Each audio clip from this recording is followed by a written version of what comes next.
Buenas tardes a toda nuestra familia Poli. Esperamos que este esté siendo un buen día. Les damos la bienvenida a este nuevo evento en el marco de País Invitado México. En esta ocasión y durante toda esta semana estaremos desarrollando diferentes tipos de actividades y charlas académicas y culturales para que nuestra comunidad de estudiantes, docentes y colaboradores tengan la oportunidad de tener un acercamiento hacia este lindo país latinoamericano. El día de hoy tendremos la charla llamada Una transición imprescindible, la mejora continua. Le doy paso a nuestro profesor Juan Pablo Vélez, quien nos va a contar un poco más sobre la charla y a presentarnos a nuestro invitado.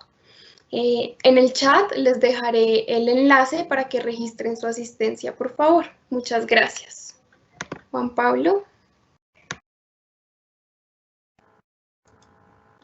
Bueno, muy buenas tardes para todos. Es un placer poder compartir con todos los estudiantes, docentes y toda la comunidad Poli y la comunidad externa que pronto nos acompaña el día de hoy en este evento tan importante de lo que es nuestro país invitado México.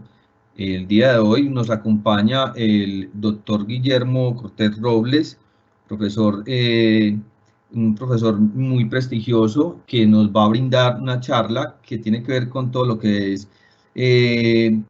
digamos que la mejora continua en la innovación, y él estará pues como instruyéndonos de forma detallada sobre el tema, y la idea es que lo recibamos para que él pueda dar su presentación y nos pueda abrir el tema. Así que Guillermo, bienvenido. Te recibimos aquí con los brazos abiertos. Para nosotros es un placer tenerte aquí en el Politécnico Gran Colombiano y en Colombia como invitado esta semana, y te doy paso entonces para que tú inicies tu presentación y el tema. Muchas gracias, Guillermo. Muchísimas gracias, Juan Pablo. Hola a todos, muy buenas tardes de México. Mi nombre completo es Guillermo Cortés Robles.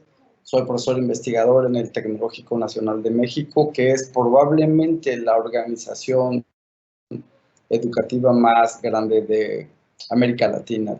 Aproximadamente 600,000 estudiantes, imaginen eso. Bien, soy doctor en sistemas industriales y me especializo en gestión de innovación y desarrollo de nuevos productos, y mediante pues una combinación de inteligencia artificial y una teoría poco común en América Latina, que es la teoría de resolución de problemas inventivos, o TRIZ. Hace ya unos meses, el profesor Juan Pablo, tuve el honor de que el profesor Juan Pablo me invitara a una charla sobre mejora continua en procesos, y yo le comentaba que prefería analizar qué ocurre con la mejora continua y la innovación. Entonces, ese será el tema que vamos a tratar el día de hoy. Y está abierto el chat, pueden comentar, pasar sus comentarios en cualquier momento. Voy a compartirles la aplicación de lo que haremos el día de hoy. Primero también quiero agradecer al Poli por la invitación y sobre todo por el honor de formar parte de esta iniciativa que creo que la relación México-Colombia es bastante rica y ha dado lugar a muchísimos productos muy interesantes.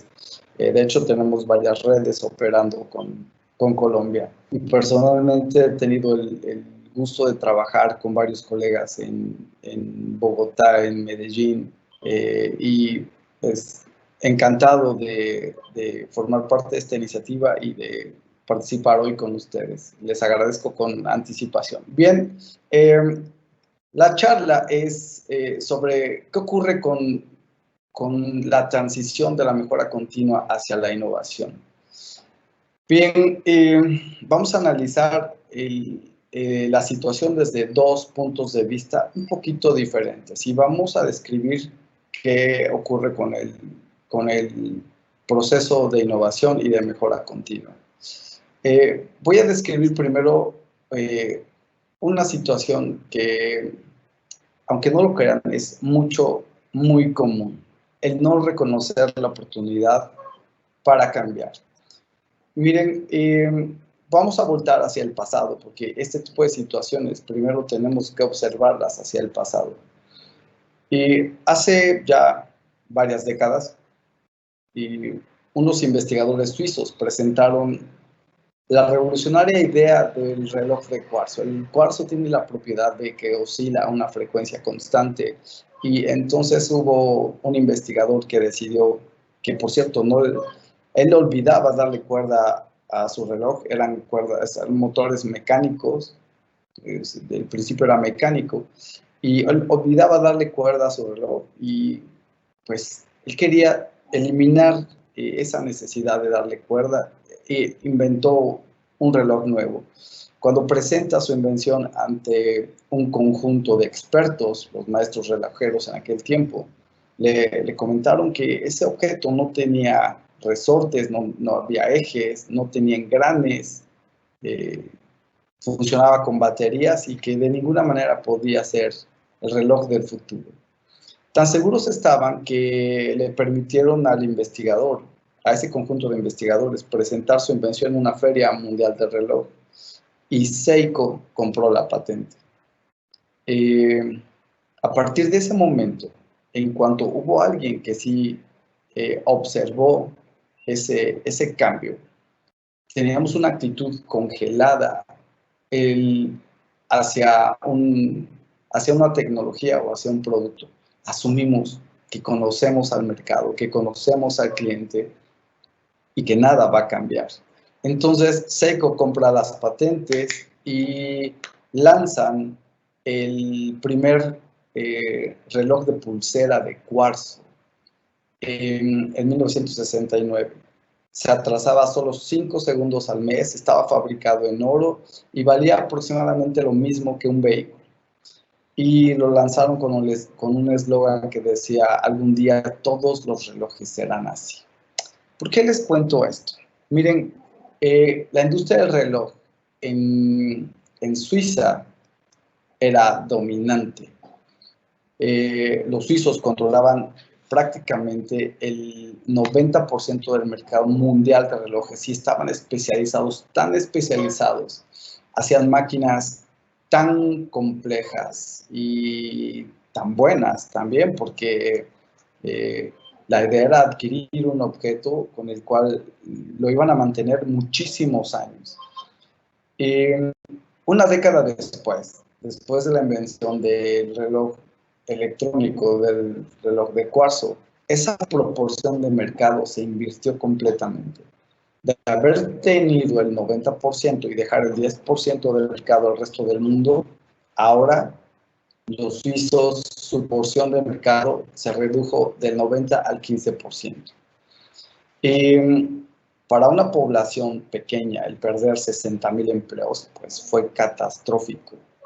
Y todo lo que es peor, todo por culpa de un suizo, pero no necesariamente del inventor, sino por el hecho de concentrarse tanto en la estabilidad de un producto que se olvidan de que tarde o temprano algo va a cambiar. Entonces, fue crítico. Analicemos un segundo caso, la empresa Kodak. ¿Qué hay con Kodak? Bien, el señor Eastman dedicó toda su vida a hacer que la fotografía llegara a grandes masas. Y la fotografía antes de estos desarrollos era compleja, era cara, era un hobby que no cualquiera podía permitirse. Y el señor George Eastman empezaron a desarrollar productos que eran simples, fáciles de usar, con una estética atractiva. Y uno de sus primeros y grandes éxitos comerciales fue en la cámara de rollo, fue el lanzamiento de la Instamatic. Entre 1963 y 1970 se fabricaron más de 50 millones de unidades. Es decir, Este producto alcanzó 50 millones de usuarios en menos de una década. Para que tengan una comparación o un punto de referencia, a la televisión a color le tomó 20 años tener 50 millones de usuarios. A esta cámara fotográfica le tomó solo 7 años. Sin embargo, a pesar de tantos éxitos, la empresa en el 2011 presentó una declaración de quiebra voluntaria. ¿Qué ocurrió con Kodak? ¿Por qué quebró una empresa que era líder en el mercado? Ellos prácticamente inventaron la fotografía para las grandes masas. ¿Alguno de ustedes tiene alguna idea?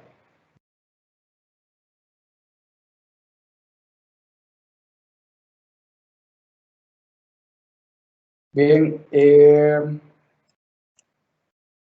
resulta que muchas personas creen que fue la fotografía digital lo que hundió a Kodak. Y sin embargo, esto no fue así, porque las cámaras digitales fueron inventadas por Steve Sisson en el 75 dentro de Kodak. Cuando presenta su desarrollo, en aquel instante las cámaras utilizaban un display pequeño y la gerencia determinó que el cliente no quería ver sus fotografías en un display tan pequeño y desecharon la tecnología. Se forma una empresa nueva y esa tecnología empieza a ser asimilada por otras compañías como Fuji, Olympus y otras grandes marcas de tal modo que incluso ellos, Kodak, que desarrolló la cámara digital, nunca obtuvo un renombre suficiente dentro del mercado de las cámaras digitales, a pesar de haber sido los desarrolladores. Entonces, el no reconocer la oportunidad es algo fundamental, centrarnos en la estabilidad de nuestro producto, en la estabilidad de nuestra cadena de producción, en asumir que conocemos al cliente. Entonces, ¿cómo es posible que las competencias y habilidades de hoy sean lo que nos hundan el día de mañana? En este caso, Kodak sigue siendo líder en impresión y en tintas. Y esa parte de la empresa sigue siendo tal vez pues, la tecnología que mejor ha posicionado a Kodak en el mercado. Bien, ya vimos que una falta de visión hacia el futuro puede ser crítica, pero también tenemos una segunda situación. ¿Qué ocurre cuando las ideas que generamos estamos convencidos de que pueden funcionar? Y con esto me refiero a que ocurrió, por ejemplo, General Electric desarrolló hace muchos años las televisiones portátiles. Y General Electric hace un estudio de mercado que fíjense, es complejo, pero ¿cómo vas a evaluar un mercado para un producto que no existe en un mercado que aún no existe? Obviamente, el resultado de ese estudio de mercado fue que el cliente no quería una televisión portátil y General Electric no lanzó ese producto. Otra gran empresa, que fue Sony, no preguntó al cliente. Consideraba que el producto iba a ser fácilmente asimilado en cuanto el cliente viera la funcionalidad. Lanzan también Casio y fueron un exitazo, a pesar de que el producto había sido desarrollado previamente por General Electric. Veamos entonces qué ocurre en estos casos. Vean Swatch, Xerox, Palm, que Palm, por cierto, ya no existe, pero cuando Palm desarrolla, ese producto fue un icónico en la década de los 90. Fue tal vez la primera plataforma que podía reconocer caracteres. Traía una pluma, ustedes escribían y convertía sus trazos en caracteres. Fue un objeto de culto prácticamente, y las agendas electrónicas ya existían. Cuando lanzan Palm y pues los desarrolladores estaban seguros de que iba a triunfar, y aunque ya había muchos objetos similares en el mercado, sin embargo no tenían esa funcionalidad. Y lanzan, fue un hitazo, bueno, hoy ya no existe como tal, pero en su momento fue muy valiosa. Luego, Swatch. Swatch, lejos de concentrarse en la mejora de los productos que vendía, Swatch analizó una alternativa distinta, una estrategia diferente. Se dio cuenta de que los clientes no querían un reloj que fuera tan duradero, una máquina perfecta, por así llamarlo. Querían un objeto emocionante, con diseños atractivos, una estética atractiva. Y Swatch le dio una nueva vida a la industria del reloj en Suiza. Y bien, Xerox lo mismo, desarrollan su tecnología, pero era tan cara al inicio que estaban seguros de que nadie la iba a comprar. ¿Y qué hicieron? Tuvieron que crear una manera distinta de vender. Xerox probablemente definió el concepto de servicio al cliente tal y como lo conocemos hoy en día, porque su tecnología entró al mercado como un servicio, más que como la adquisición de un producto. Entonces, ¿qué problema han enfrentado este tipo de empresas? Primero, no reconocer que el mercado es capaz de aceptar cosas diferentes. La mejora continua asume que habrá estabilidad en las preferencias del cliente. El no saber cómo adaptarse a ese cambio también es fundamental. ¿Cómo visualizan el futuro? Y sobre todo mantener una estrategia basada en la continuidad. Me parece que en América Latina somos buenos asimiladores de tecnología y la adoptamos, la asimilamos súper bien, la hacemos productiva y asumimos que eso nunca va a cambiar. Entonces esta tecnología se queda operando, somos expertos en su mantenimiento, en mantener la estabilidad de ese sistema de producción, pero pues eso es asumir que el futuro seguirá siendo igual que hoy. Y eso implica que suponemos que conocemos a nuestro cliente, lo cual no es necesariamente cierto. Bien, ¿qué vemos como resultado? Bien, que empresas como Swatch, Xerox, Palm en un momento aceptan el riesgo de lanzar un producto a pesar de que, porque hay confianza, que ellos, es optimismo. Hay una parte donde este tipo de empresas aceptan el riesgo al fracaso. Realizan una propuesta al mercado que incluso, ¿cómo vamos a cuestionar en un estudio de mercado qué es lo que quiere el cliente si el cliente no sabe lo que quiere? Entonces, reconocen que hay situaciones diversas en el mercado, que hay un modelo nuevo de comportamiento y modifican las condiciones de operación de su mercado, compiten con otras estrategias y observen hacia el pasado cómo muchas empresas han tratado de reconocer estos nuevos modelos y operar de una manera distinta. Por ejemplo, hay IKEA, es una empresa productora de muebles. Ellos inventaron el concepto de venta de muebles que tenemos hoy en día, es decir, muebles que tú vas a un supermercado, compras y tú lo ensamblas en casa. También en aquel tiempo los estudios de mercado decían que el cliente no estaba dispuesto a ensamblar sus muebles. La empresa estaba segura de que el cliente lo haría si el precio era correcto, si la estética del objeto era la adecuada y si tenían instrucciones suficientemente claras para ensamblarlo.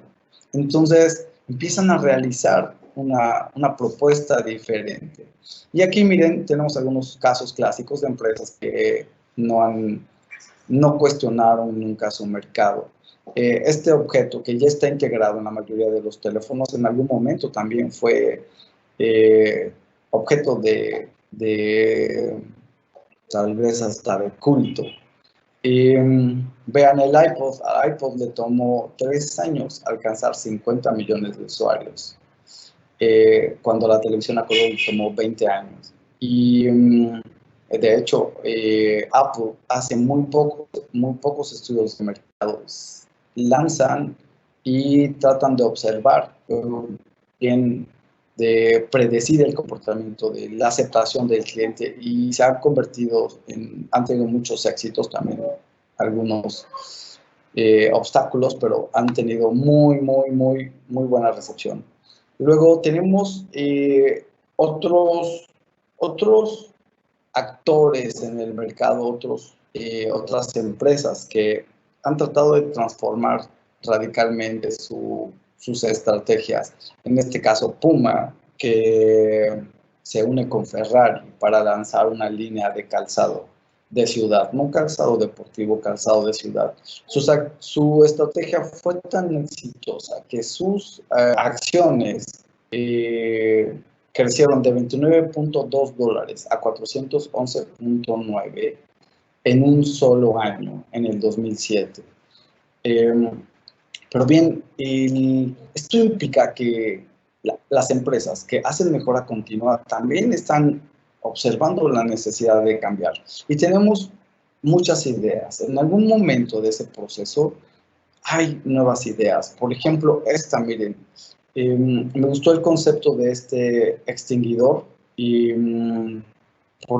fue desarrollado por un bombero que decía: la idea es, en el caso de un incendio, yo quiero estar lo más lejos que se pueda del fuego, y el uso del extinguidor o extintor tradicional implica que yo debo separar el seguro y acercar la válvula de salida a la base del fuego. Sí, tengo que estar lo más cerca posible del fuego, cuando en realidad quisiera estar muy lejos. Se utiliza con compresión de aire, y las cápsulas que tienen una reacción química con el calor y expanden el polvo que agota el fuego. Entonces, también aquí bien orientados. Por ejemplo, me gustó esta batería que ustedes pueden cargar de manera mecánica. Si ustedes la hacen girar, si un cierto tiempo no necesitan un cargador eléctrico, también se puede cargar de manera tradicional, pero convierte la energía mecánica en energía eléctrica. Y vean, estos productos me gustaron muchísimo. En la esquina superior izquierda ven un vaso de papel que en una fiesta ya no hay vasos, lo enjuagan y separan el primer aro. El segundo no lo ha tocado nadie, pueden reutilizarlo. Y como son de papel, pues se pueden reciclar de mejor manera que el plástico. En la esquina inferior derecha vemos un producto que desarrolló Pantec con Duracell. En este caso tienen un generador eólico para cargar baterías. Ustedes lo adhieren a la ventana, el aire hace girar las hélices y carga las baterías. En la esquina superior derecha vemos una brocha que tiene un corte ridículamente simple. Pero ¿qué hacen con una brocha cuando la están usando y tienen que hacer una pausa? ¿A dónde la ponen? ¿O ensucia? ¿No era mejor colocarla de manera vertical sobre el recipiente con el que están pintando? Y el último caso fue que ven en la esquina inferior izquierda. Vean que fue el último desarrollo que hicieron a los focos incandescentes, hacerlos planos. Requerían 40% menos de materia prima para fabricarse, y desde luego que el transporte de estos productos era mucho más barato y simple. Entonces, ¿en qué momento establecemos un límite entre la mejora continua y la innovación? Aquí tenemos algunos otros desarrollos que bien, me gustó el de la derecha. Es una base para que carguen su teléfono móvil cuando están, pues, no está necesariamente en casa. En lugar de ponerlo en el suelo, desarrollaron un soporte que se sujeta con el mismo cargador del teléfono. En la izquierda ven un objeto extraño, es una esfera que pende. Bien, resulta que una persona vino a México, un norteamericano vino a México y observó que aquí en la cultura local se llenan bolsas de agua y se suspenden cerca de los sitios donde se vende comida. Y su propósito es ahuyentar a las moscas. Bien, se lleva la idea y empiezan a explorar ese efecto que tenían las moscas. Y resulta que las moscas evolucionaron para reconocer el movimiento y huir. Y esto, pues, es una lupa, finalmente amplifica el movimiento, de modo que repele a las moscas. Y me gustaría decirles que es una patente mexicana, pero pues no lo es.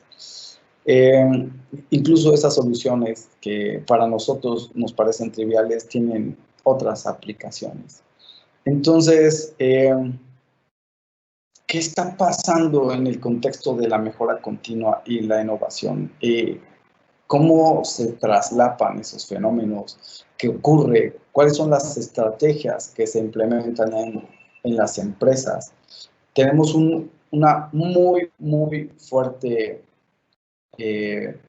intención, por ejemplo, en carreras como gestión empresarial, ingeniería industrial, principalmente en ingeniería industrial, creo que en América Latina todavía no hemos hecho la transición hacia la ingeniería en sistemas industriales, pero me parece que es necesario que ya se realice.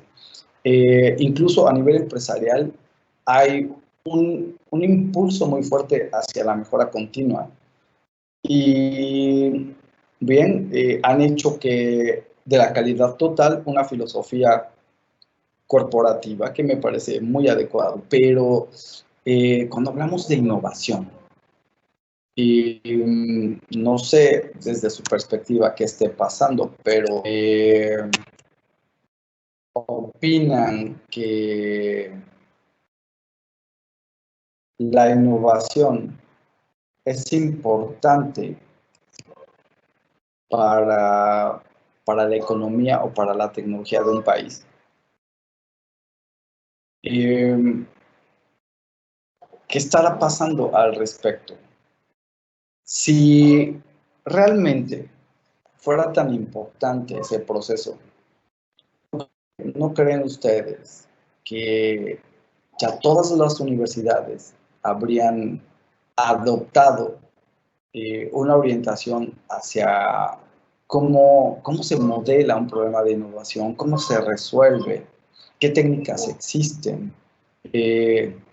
No es sentido común, hay técnica, y así como ese movimiento en las universidades y en las empresas hacia la mejora continua. ¿Qué quiero decir con mejora continua?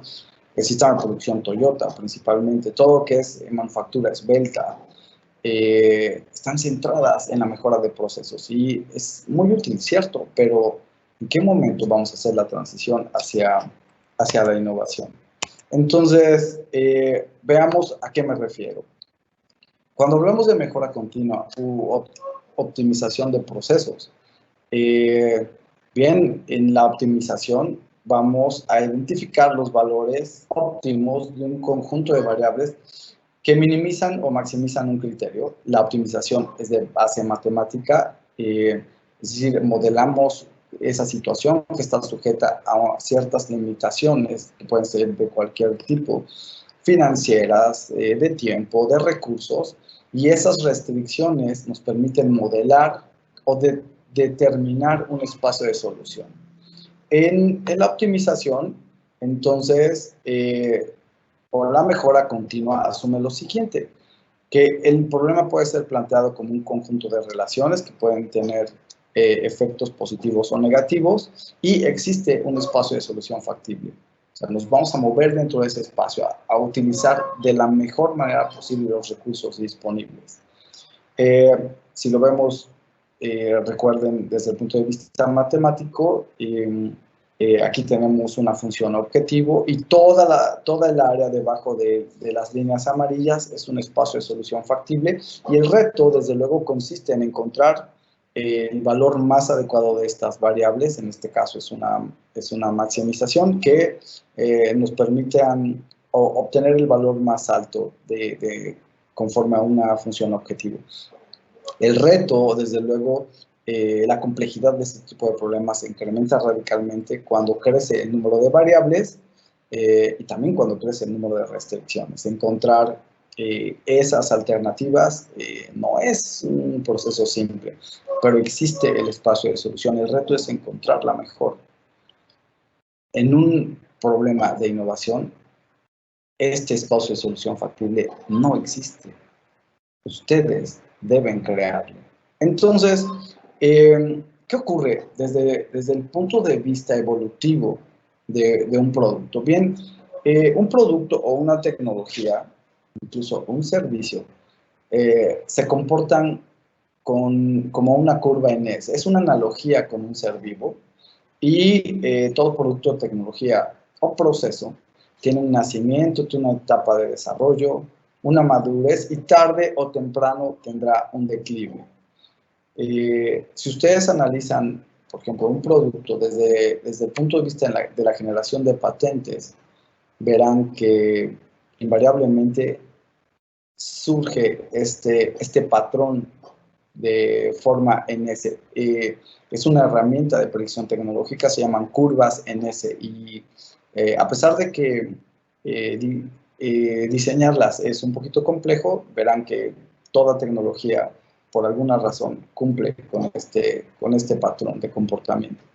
La mejora continua o la optimización busca hacer que la pendiente de esta parte de la curva, donde está la madurez del producto, que es donde produce más beneficios. Si hablamos obviamente, de una empresa con fines de lucro que tiene un mercado, que tiene una cartera de productos o que tiene una cartera de servicios, quieren que la pendiente de esa curva se proyecte hacia el infinito. Pero esto no va a ocurrir.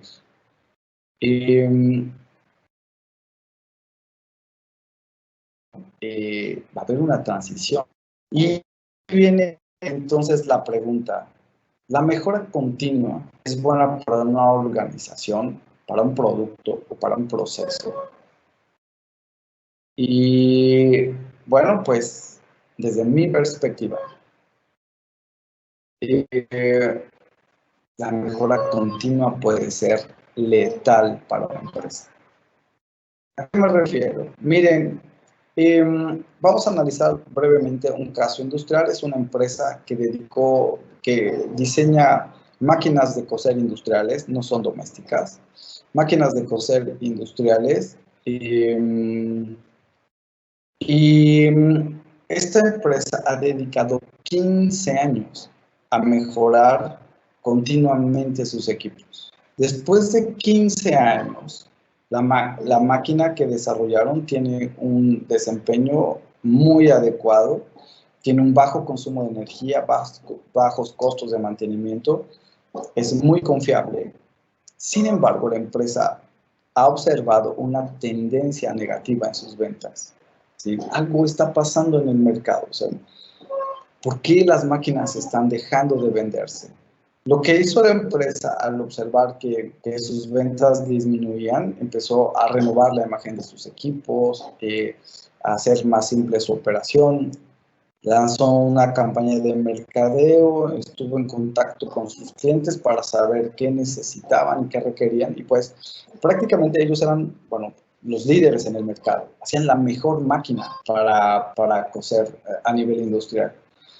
Y bien, cuando ocurre una situación de esta naturaleza, con frecuencia nos preguntamos, pues la máquina es tan buena, está dejando de vender porque la máquina es tan buena que sus clientes no necesitan comprar otra en mucho tiempo. Y pues la tentación a bajar la calidad del producto podía ser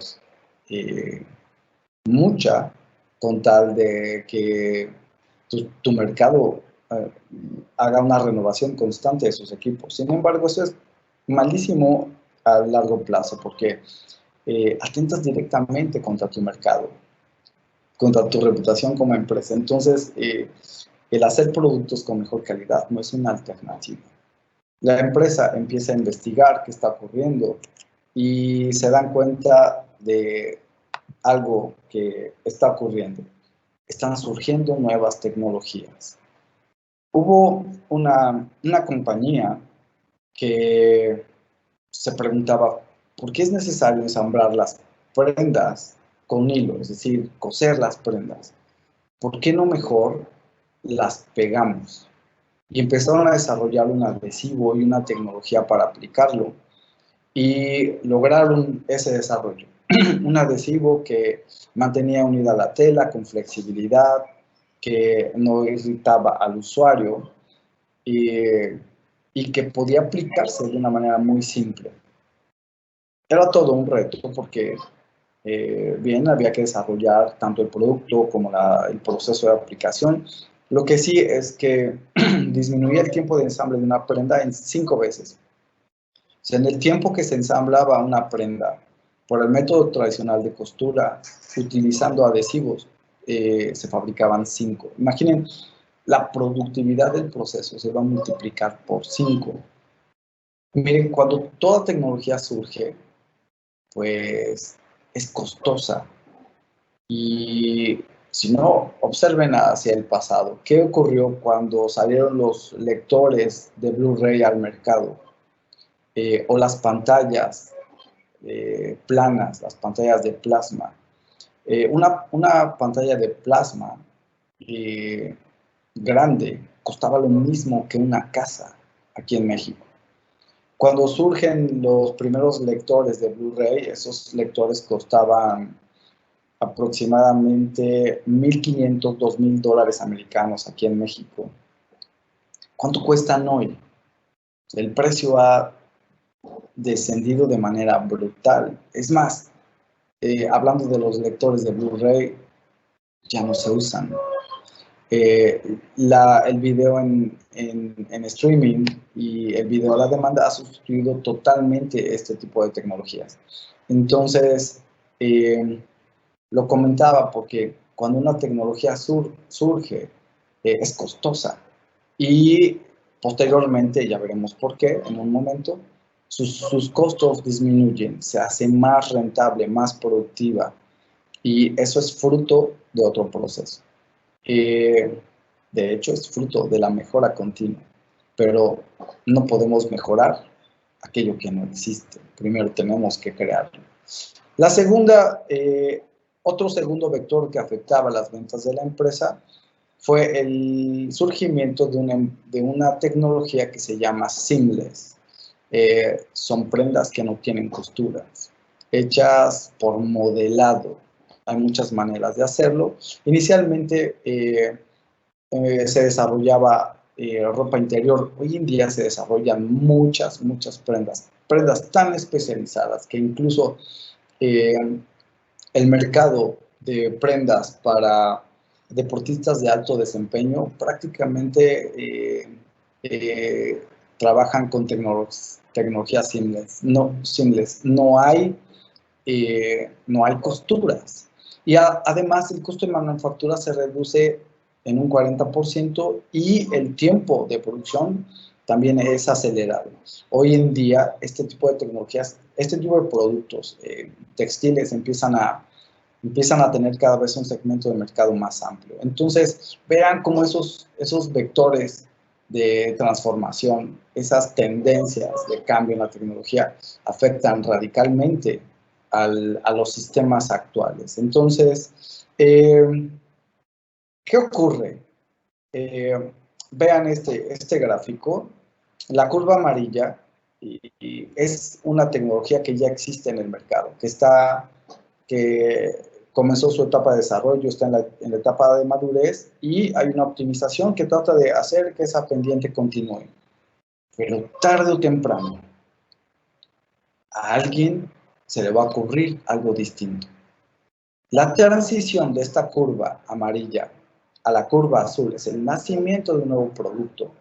A ese punto de transición lo llamamos innovación.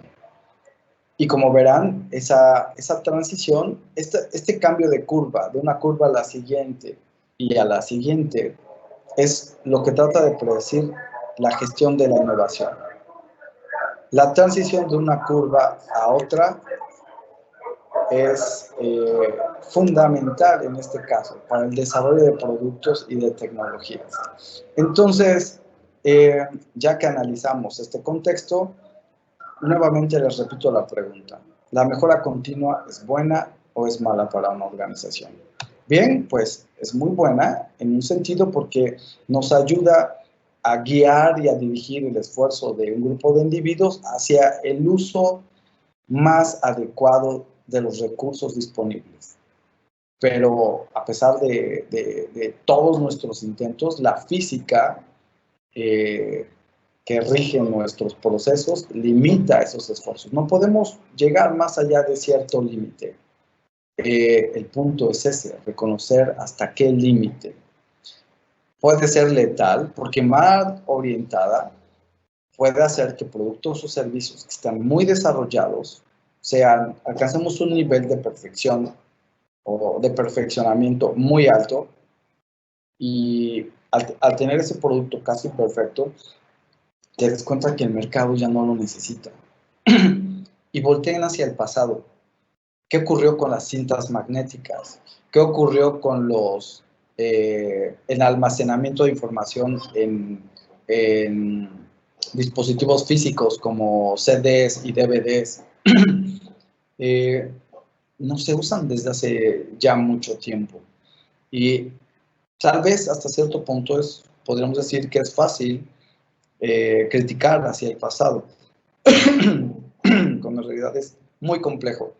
Pero, ¿en qué momento una empresa debe olvidarse de sus esfuerzos hacia la mejora continua y concentrarse en la definición de su futuro?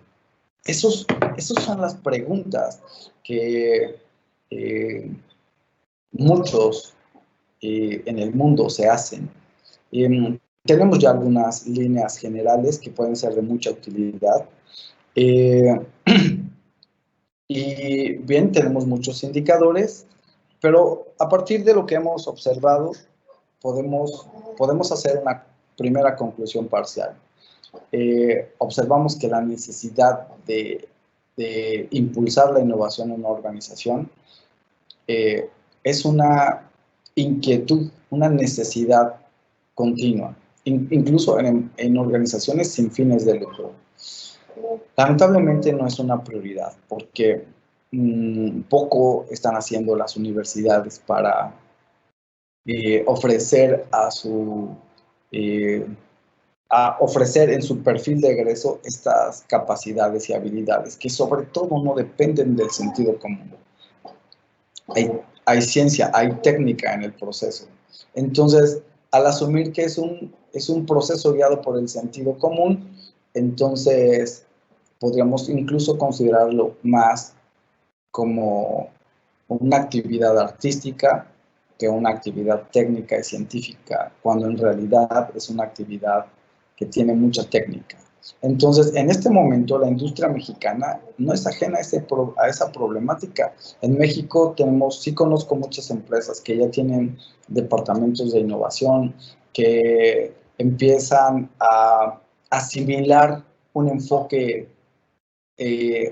sobre el proceso de innovación, pero basado en la ciencia y en la técnica, no en la psicología y en la exploración aleatoria de un espacio de solución. En este caso, ustedes tienen un mejor contexto que yo sobre qué está ocurriendo en su país. Yo, en mi experiencia, la experiencia que tengo en Colombia, en Bogotá y en Medellín, yo puedo decirles que Medellín tiene acciones que a mí me han parecido fantásticas. Innovación social, innovación tecnológica también, muy, muy, muy interesante. Han hecho cosas geniales. No por nada Medellín fue la ciudad de la innovación hace algunos años, 2014, si mal no recuerdo. Colombia tiene un fuerte impulso. Sin embargo, este impulso tendría que ser ya algo más formal, igual que en México, más formal, más técnico. Y creo que todavía tenemos mucho por andar. Y hemos hablado solo de productos, o sea, bienes manufacturados. Pero ¿qué ocurre en el área de los servicios? En México, y supongo que Colombia debe tener un comportamiento parecido, el área de los servicios, el sector industrial de los servicios, es el responsable del 70% del empleo dentro del país. La población económicamente activa se dedica en 70%, prácticamente el 70%, al área de los servicios. Y el tejido empresarial mexicano igual está compuesto por una mayoría de empresas orientadas a los servicios. Entonces, la OCDE ha hecho muchos estudios que revelan que entre más evoluciona una economía, más importante es la participación de los servicios. Y esto es fundamental porque en América Latina mantenemos un modelo económico basado en la manufactura y creo que es momento de hacer una transición ya en ese sentido. Aunque es compleja, tenemos mucho que hacer al respecto. Bien, hablando de innovación, la que es la innovación es un proceso social porque requiere de la interacción de muchos individuos, no es uno solo. Esa imagen que tenemos del inventor en su garage que sale con el invento del siglo, sí ocurrió en el pasado, probablemente sigue ocurriendo, pero muy poco. La innovación es más una actividad social, participan muchas competencias, es decir, al involucrar a muchos individuos, se involucran también muchos perfiles técnicos, también hay creatividad, porque el punto de partida del proceso de innovación es la creatividad. Y esa creatividad y ese conocimiento se movilizan para generar valor, no solo dinero. La innovación involucra valor o genera valor en 5 dimensiones: social, cultural, tecnológico, ambiental y desde luego económico. Y hoy en día es relevante para cualquier organización y que incluso sin fines de lucro. En la innovación se reconocen 4 áreas de aplicación que cada vez tienen fronteras más difusas. Primero tenemos innovación en mercadotecnia, es decir, cuando encontramos una nueva manera de distribuir o de vender un producto. Ejemplos, Amazon, eBay, Mercado Libre. Tenemos también innovación organizacional, tal vez es la menos visible, pero, por ejemplo, muchas empresas, por ejemplo, en Francia,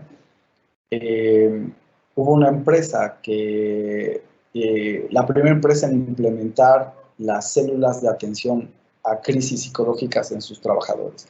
Se dieron cuenta, por ejemplo, que un trabajador que atravesaba por un mal momento y que estaba emocionalmente frágil, podía causar un efecto muy nefasto en un sistema de producción. La empresa prefería que este trabajador tomara unos días de asueto en lo que se estabilizaba, aquí mantenerlo en una línea de producción donde el riesgo era enorme. Lo mismo ocurrió, por ejemplo, con las días libres por paternidad. Yo no sé si en Colombia eso exista, pero en México no tiene más de 8 años que un hombre, cuando es padre, tiene derecho a tomar unas vacaciones por paternidad. Entonces, las organizaciones que se adaptan a esos procesos, que facilitan la comunicación, la capacitación, la interacción entre su personal, esa nueva estructura organizacional para hacer que una empresa o cualquier otra organización se adapte al cambio, pueda asimilar ideas, desarrollar nuevos conceptos, implementarlos de una manera más libre, pues creo que en América Latina todavía tenemos una orientación hacia la supervisión y el control, que creo que es momento de empezar a cambiarla, ¿no? Bueno, la innovación producto es la que vemos con más frecuencia. El objeto va asimilando nuevas funciones, va ampliando por ejemplo, va mejorando su consumo de energía o de recursos, se va haciendo más simple. Lo vemos, la innovación producto la vemos todo el tiempo. Y bueno, la innovación proceso también está oculta porque ustedes ven el objeto y el objeto en apariencia no tiene cambios. Todos los cambios están en el sistema de producción. Entonces, tenemos mucha innovación proceso que esta innovación proceso se da muchísimo en el área de los servicios. Y tal vez no estamos tan preparados para lidiar con esas restricciones porque tenemos importantes diferencias entre la administración de un proceso de producción de manufactura y uno de servicios. E incluso podría decirles que hay técnicas que hemos asumido como aplicables en el área de los servicios porque dieron buenos resultados en la manufactura y no lo son tanto dentro del área de servicios. Entonces, también yo estuve tratando de buscar en las retículas de estudios o los mapas de curriculares, o sea, la estructura de materias en Colombia y pues francamente no encontré nada sobre los servicios. Y aquí esto también es preocupante porque al menos en México, si el 70% de las empresas de México son de servicios, ¿por qué nos estamos concentrando tanto en enseñar cómo administrar un sistema de producción de manufactura cuando la mayor parte son servicios? Es decir, en los casos que nos tocará resolver en nuestra vida profesional, en la creación de nuestra propia empresa, muy probablemente en algún momento tengamos que ver con el área de los servicios y no estamos preparados para lidiar con esos retos. Creo que es también ya momento de cambiar. Entonces, ¿qué observamos hasta el momento? Primero, es necesario ya desarrollar habilidades para administrar el proceso de innovación, pero habilidades desde el punto de vista científico, o sea, capacidades técnicas. Es verdad que hay un proceso incontrolable, de alguna manera, en la creatividad, porque es el punto de partida, pero es el conocimiento de un conjunto de individuos los que nos permiten materializar esos conceptos en valor hacia el mercado o hacia la sociedad. Y lo más importante aquí es tal vez una pregunta: ¿cómo podemos sistematizar ese proceso? ¿Cómo podemos hacer de la innovación un proceso, un recurso disponible a la demanda? Que lo pueda lanzar cada vez que lo necesito, que lo pueda controlar, que lo pueda administrar. Sí, en apariencia es contradictorio ya que no tengo control en mis procesos creativos, pero eso es falso. Eso es solo una impresión. ¿Qué requerimos entonces hoy en día para desarrollar elementos, condiciones distintas, aportar más valor a la sociedad, a las empresas que vamos a formar o a las empresas con las que vamos a colaborar? Primero tenemos que crear las condiciones y esto es bien importante. De hecho, de esa creación de condiciones depende el éxito de muchas iniciativas. Si ustedes observan cuánto tiempo le toma a una empresa asimilar una orientación hacia el aseguramiento de la calidad, a desarrollar una filosofía hacia la calidad, asimilar la ISO, desarrollar todos sus procedimientos, una cultura propia hacia la calidad. Y estamos hablando de empresas que llevan 20 años y recién están viendo los frutos de esos resultados. Algo similar va a ocurrir con la innovación. La innovación es una actividad puntual. Imaginen una persona responsable de producción, es responsable del mantenimiento de sus instalaciones, al menos aquí en México, es responsable de la resolución de los problemas que encuentran en su cotidiano. Muchas veces también hacen actividades administrativas. La carga laboral es enorme como para agregarles una función más. ¿Qué estamos logrando? Agobio, insatisfacción, desánimo. Entonces, crear las condiciones implica también reconocer que nos han dicho todo el tiempo que el activo más valioso de una empresa son sus recursos humanos. Lo escuchamos todo el tiempo, pero no nos han dicho por qué. Y la razón del por qué es simple. El recurso humano, los individuos que le dan forma a una organización, el ser humano es el único componente de un sistema de producción que tiene la capacidad de crear.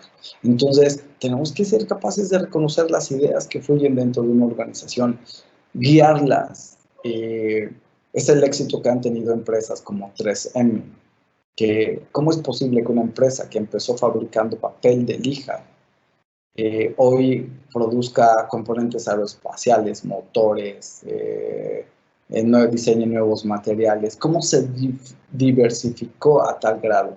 Y estoy seguro de que, por ejemplo, 3M es una empresa que ya tiene más de un siglo operando.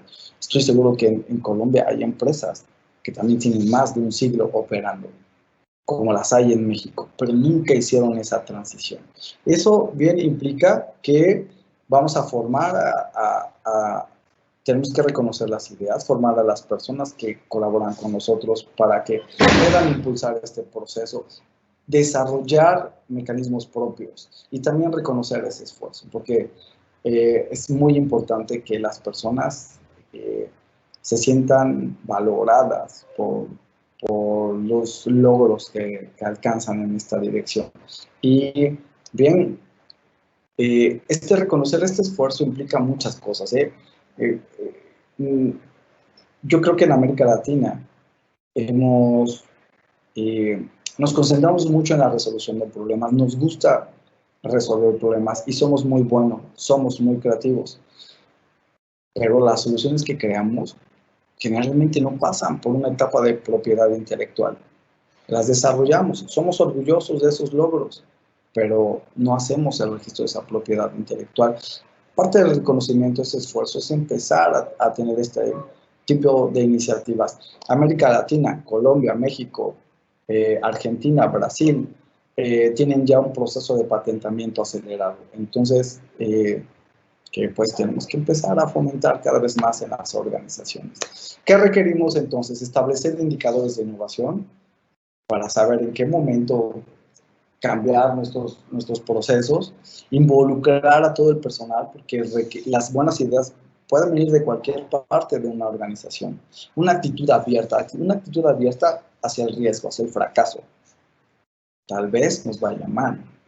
El riesgo es inherente al proceso de innovación, pero incluso en ese proceso el fracaso nos va a enseñar más que cuando las cosas van bien. Esa adversidad nos va a ayudar a desarrollar nuevas capacidades. Resulta que hace un tiempo con una empresa que tiene un proceso de manufactura muy grande y muy ágil, yo preguntaba al gerente, oiga, usted tiene 70 años en el mercado, ¿por qué no ha desarrollado su propia tecnología? Y el gerente me decía, es que desarrollar tecnología no es mi negocio. Mi negocio es hacer partes metálicas para la industria automotriz. Le digo, sí, es verdad, pero usted ya sabe todo lo que necesita saber sobre el terreno. Incluso compran tecnología incompleta en el sentido de que no es una solución ya hecha, porque ellos compran solo alguna parte, le hacen las transformaciones y adecuaciones que necesitan para que funcione de acuerdo a sus necesidades. O sea, sí asimilan muy bien esa tecnología, pero ya podrían estar en condiciones de desarrollar la propia. Sí es costoso, sí toma tiempo, pero vas a aprender mucho. Y al evitar ese proceso de aprendizaje por soluciones que ya están listas, aunque requieren un gran esfuerzo de adecuación, me parece que no es el mejor camino. Y bien, ¿qué sigue? También que tenemos un entrenamiento en métodos para plantear y resolver problemas de innovación. Somos expertos modelando y resolviendo problemas de optimización y de mejora continua. Tenemos una cantidad enorme de técnicas en optimización. Tenemos la programación lineal por metas, programación entera, dinámica, mixta, etc. En técnicas de mejora continua tenemos toda la plétora de herramientas que vienen con manufactura esbelta, derivados del sistema de producción Toyota y muchas más. Pero ¿cómo se modela y cómo se resuelve un problema de innovación. ¿Qué técnicas conocen que no estén basadas en la psicología, que estén basadas más en la técnica y en la ciencia? Y entonces la pregunta es diferente. ¿Quién está desarrollando esos enfoques? ¿Cómo podemos utilizar el conocimiento técnico para resolver un problema de innovación? Y ese contexto es lo que hoy dio lugar a un dominio emergente que se llama innovación asistida por computadora. Entonces, pues, esta charla, más que mi intención no era más que plantear preguntas, tal vez no resolverles ningún escenario, sino que comiencen a plantearse las preguntas que van a definir el futuro de los ambientes industriales en los que colaboramos hoy en día. Estoy abierto a cualquiera de sus preguntas, con muchísimo gusto.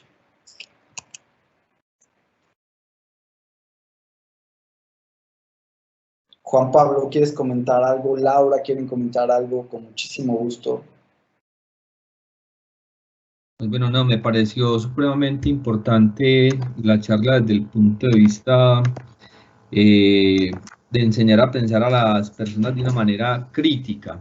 Pues creo que lo que tú dices, que no solamente en la parte de la academia, sino en la parte industrial, se viene haciendo todo de la misma forma. Llevamos muchos años haciendo las cosas iguales. La gente no se pregunta cómo hago para hacer las cosas diferentes, cómo hago para innovar, cómo hago para cambiar, qué hago para que un producto o un servicio sea diferente. Siempre, digamos que están acostumbrados a desarrollar procesos que ya están establecidos y al parecer en las universidades, en las organizaciones, esa parte crítica todavía no la han explorado de una forma muy profunda, y creo que el llamado a los estudiantes y el llamado a los profesionales hoy en día es a pensar de esa forma diferente, a pensar de esa forma crítica para ver cómo pueden cambiar los procesos, cómo pueden innovar.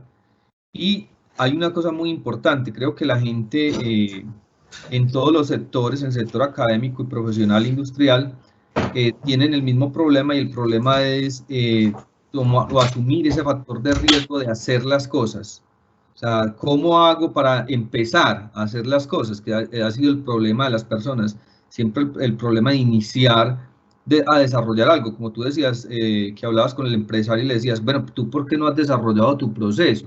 Si ya tienes toda la información, ya sabes todos los procesos, sabes todos los procedimientos, ¿por qué no lo has hecho? Porque el problema es ese, digamos que el 90% de las personas son aversas al riesgo, y hay un 8 o 10% de las personas que son más, digamos, personas con un perfil de riesgo alto, que toman riesgos y toman decisiones de hacer las cosas. Lo que pasa es que en ese 10% que toma las decisiones están los cambios innovadores, como tú decías, por decir lo que hizo Apple, que en un momento determinado tomó ese riesgo alto y tuvo ese salto cuántico, ¿cierto?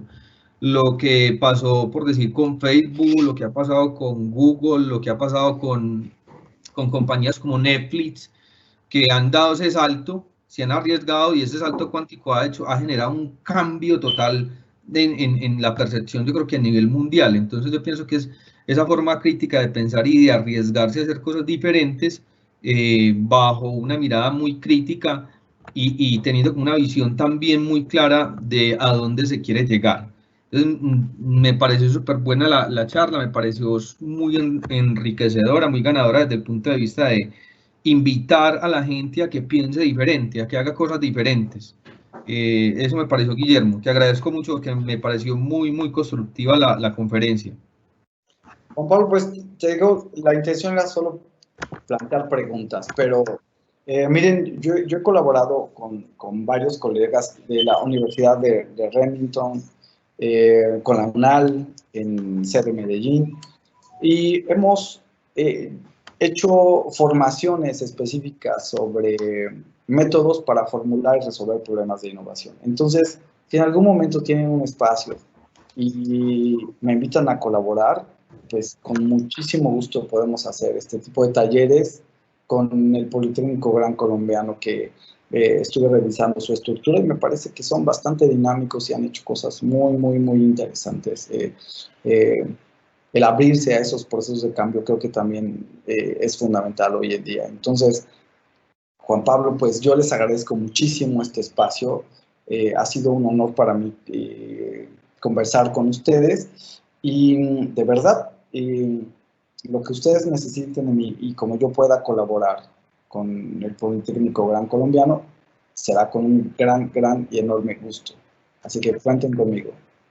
Muchas gracias, Guillermo. Te agradecemos por no solamente por la participación, sino por la invitación que nos haces a lo de construir de pronto métodos para formular soluciones a diferentes problemas, que nos parece una invitación muy válida. La vamos a tener en cuenta para hablar con nuestro director y nuestro decano, porque nos parece importante y a nosotros venimos en unos procesos de desarrollo de ese tipo de formaciones que nos interesan y son bien importantes. Y sería muy bueno como integrar o consolidar esa unión interinstitucional para poder desarrollar esos trabajos futuros. Te agradezco mucho por el tiempo, por la charla, por la disponibilidad. Yo sé que estuve mandándote muchos correos y mucha información, pero te agradezco por el tiempo, porque la información ha sido muy valiosa, porque creo que esto no solamente lo vamos a ver acá, sino que se va a replicar después en canales, entonces para que puedan verlo los estudiantes de nosotros, que es una comunidad bien grande, pues presencial y virtual tenemos una comunidad muy grande y creo que esto les va a ser de gran aporte, va a ser un material muy ganador. Bien, pues muchísimas gracias, Juan Pablo, por la invitación. De verdad agradezco mucho el espacio y estoy para servirles. Perfecto. Me gustaría que compartieras mi correo electrónico por si alguna persona tiene alguna inquietud o un comentario, que me puedan escribir directamente. Se los voy a agradecer. Perfecto. Laura, ¿tienes alguna pregunta planteada por medio de los estudiantes? ¿Alguna información al respecto para Guillermo? De pronto que hayan hecho los estudiantes. No, los chicos estuvieron muy tímidos en esta sesión. Muy callados. Bueno. Demasiado. Entonces vamos a compartir el correo de Guillermo. Denme por favor un minuto, yo ya les comparto el correo para que puedan hacerle las consultas respectivas de lo que requieran en el momento que ustedes lo requieran. Pues Guillermo, ¿les doy el de Hotmail o el institucional? El institucional va bien. Perfecto, entonces permíteme, yo ya miro aquí que es este de acá, y copiar. Y por acá entonces en la charla voy a poner el correo de Guillermo. Este es el correo institucional de Guillermo. Y Laura, y te lo pongo por si hay que compartirlo de pronto en la página o en alguna otra parte diferente. Doctor Guillermo Cortés Robles. Entonces, para que tengan la información en caso de que tengan alguna inquietud o alguna pregunta. ¿Listo, Laura? Listo, ya lo he compartido en el chat de los asistentes. Marjoris Villorina nos hace un comentario donde da las gracias por la información y dice que fue muy interesante este espacio. Perfecto.